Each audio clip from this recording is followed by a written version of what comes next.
Hey guys, welcome back to Home Built, and this week the plan is to finish cleaning and painting the rest of the engine bits for my old Porsche 911.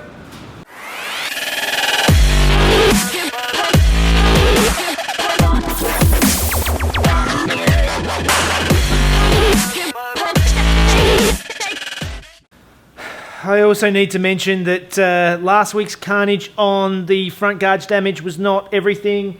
I just noticed yesterday I'd mounted the bonnet up too far back and I've actually chipped the paint here along the edge, which is even more frustration. But seeing as I'm repainting that side anyway, it's not going to be that much to touch up this as well. It's an airbrush touch up.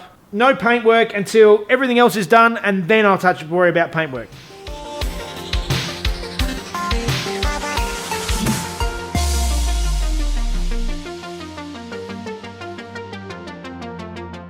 Okay, the bonnet is fixed and readjusted so it's no longer touching and wrecking my paint.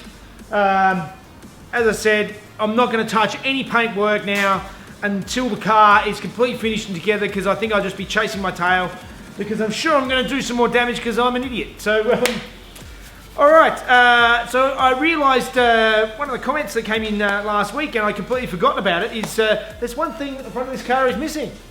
That's a badge. So I've dug out my old bonnet, and as you can see, looking at it now, there is a lot of rust around this old badge, and the badge itself is looking pretty worse for wear. So I need to work out how to get it off now and tidy it up. Okay, the badge is off, and as I said before, it's looking a little bit worse for wear, but just have a look at this bonnet. Look at the amount of rust that's in this original bonnet. It was actually just held on by double-sided tape. Whoever repaired the car last obviously broke off one of the mounting pegs, but at least it's got one on there, and then just used double-sided tape to mount it on, which is possibly how I'll mount it on again. Let's see if I can tidy it up a bit.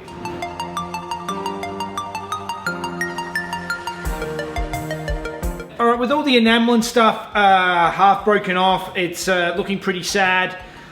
I'm going to try sandblasting it. Hopefully it's not too harsh for the metal. I'm just going to take it easy and just see how I go and see if that will clean it up.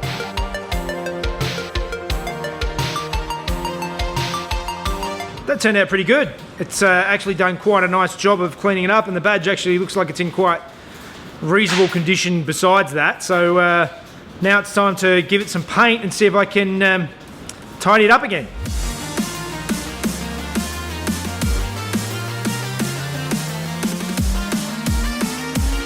Okay, so I've now painted my badge gold, just a gold I made up with the paint I had still left lying around from my old airbrushing days. And now I'm going to go through and hand paint in all the black and red parts, which is going to be interesting because it's really fine detail stuff, so I'm going to have to just take my time and work my way through it and see how it goes.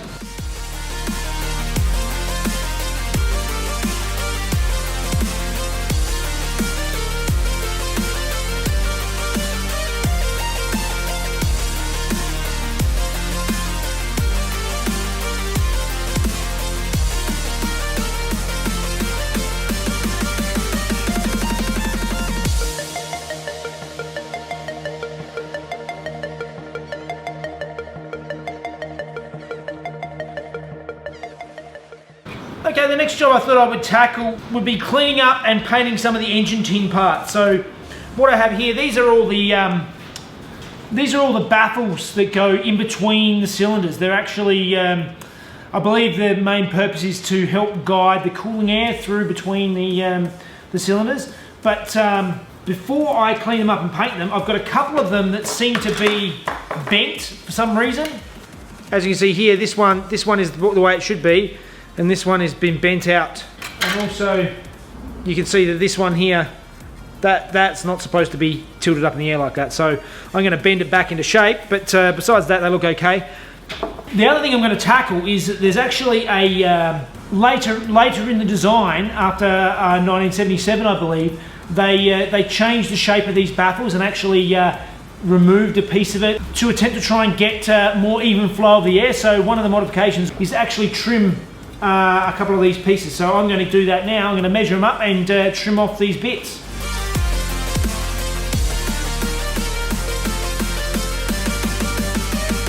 I've gone through all these and I've marked out my area that I need to cut off, and the measurements on these naturally aspirated engines is 1 inch in from the back edge of these, and then down from this point here down 3/4 of an inch to here, and then cut across. So now I marked them all out, and I actually drilled a hole in the corner of them all just so that I get a nice clean edge. And now I'm going to trim them all and see how they look.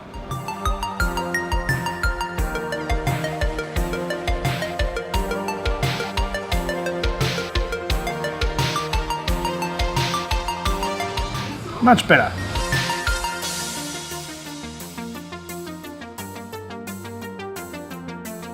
All right, my bits are all trimmed and they're looking good, and I can't even find which ones they were now. Either way, they're all panel beaded back straight, and hopefully should do the job nicely. And that cooling modification has been done, so now it's time to give them a good sand back and get them ready to paint.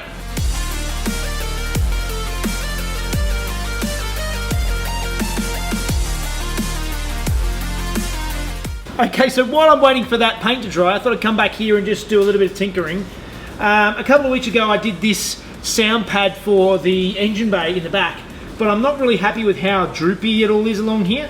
So what I'm thinking, as some way to fix it up, I may need to build a bit of a 90-degree edge along here. I'm not super happy with the paint there, but what I'm thinking is to try and get this edge looking a little bit nicer, I thought I'd use a bit of old coat hanger and see if I can run the wire inside the fold of the leather along the edge and see if that'll tidy it up. So let's give it a go.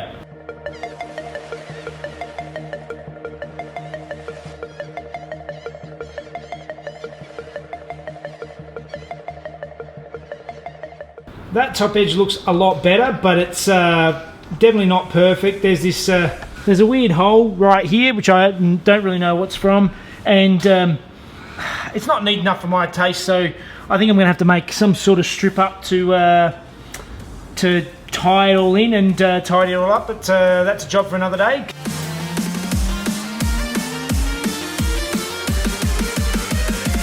Now I'm going to mix up a tiny little bit of 2-pack clear, just so I can airbrush it onto the badge.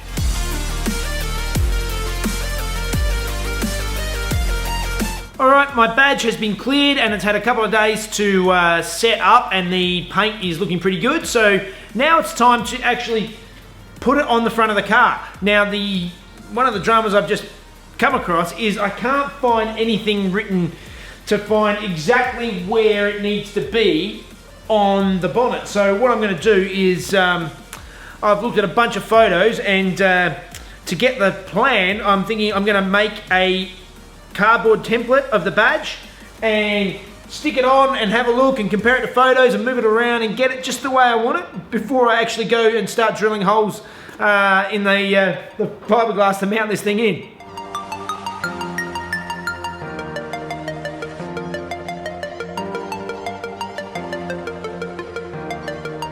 Alright, I've gone backwards and forwards. I've looked at heaps of photos to just try and get it just right, and I'm pretty happy that that is pretty much the right spot, or at least it's going to be the right spot on this car. Because I've only got one pin on the back of my crest, I only have to drill one hole, but that should still hold it in location with the double-sided tape. I'm pretty happy with that idea. So I punched my hole through my little template, so now I just need to drill through that, and then I can mount my badge up.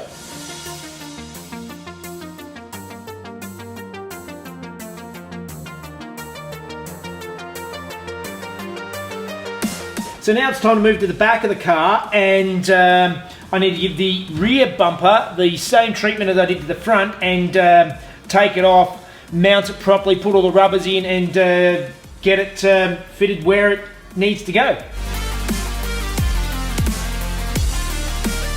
So while I've got the rear bumper off, I thought I would mark the holes for my number plate, which I don't have yet obviously, but I thought I'd take the number plates off of the Audi to mark the holes to get them in the correct spot and get it all lined up. And to bolt it on, I thought I could kill two birds with one stone, and I actually bought some of these LED number plate bolts from eBay. So they're actually just the bolt, but they have an LED globe in them, and I'll use these to mount the number plates onto the car, so that I have number plate lights as well.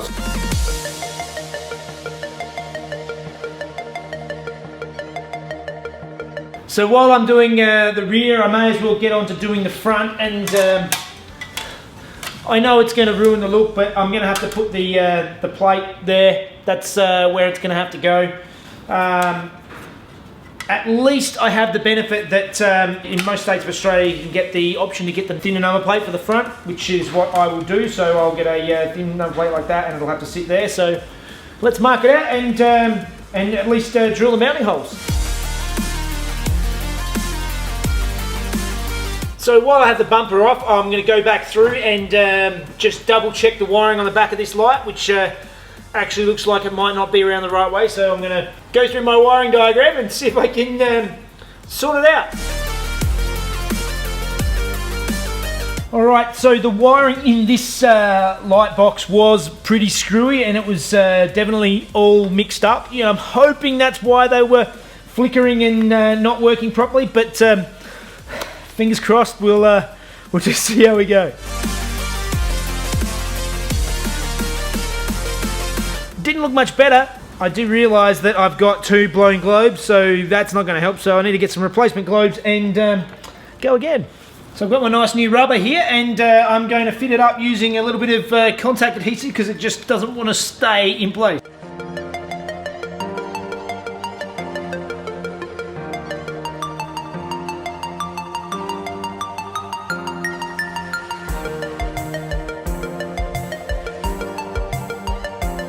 This has been quite a juggling challenge, trying to hold everything in place and get everything where I want it so I can mount it all up properly. I've managed to put in some riv nuts and some bolts in the corners of either end of the bar, and the centre is just being sort of wedged in here and propped up to where I want it with this with the rubber in there. But what I'm going to have to go through and do now is I'm going to get some clamps, and I'm going to clamp the bar up to the body just here like this.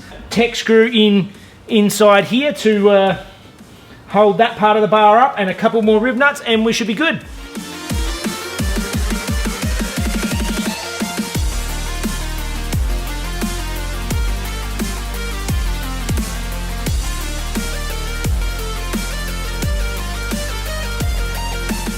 Alright, the badge is on, the rear end's bolted up, so I guess that must mean it's time for fun facts with Mrs. Jeff.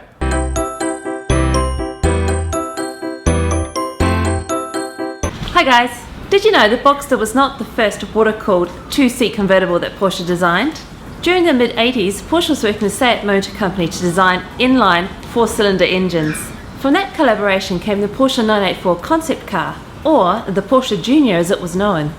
Only one car was built, with design cues taken from the 928. And even with its quirky bubble headlights, it was an interesting concept, but sadly never made it to production.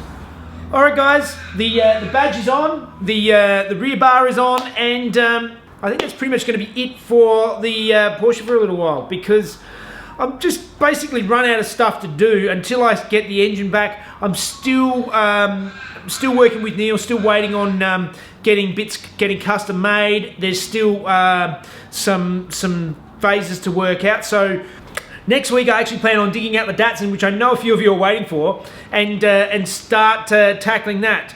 The Porsche will be on hold, but it's not finished. It's just we're just waiting on things, and instead of me dragging things out and not really getting anything done, we're going to get stuff done, and we're going to get moving on the next car. So alright guys, as always, if you want to help out the channel, you can go to the link in the description and visit our store and get some shirts or hoodies. And as always, if you're enjoying the videos, please like and subscribe to Home Built by Jeff, and you can follow me on Facebook and Instagram at the same place. See you guys. In the mid-80s, Porsche was working with Seat.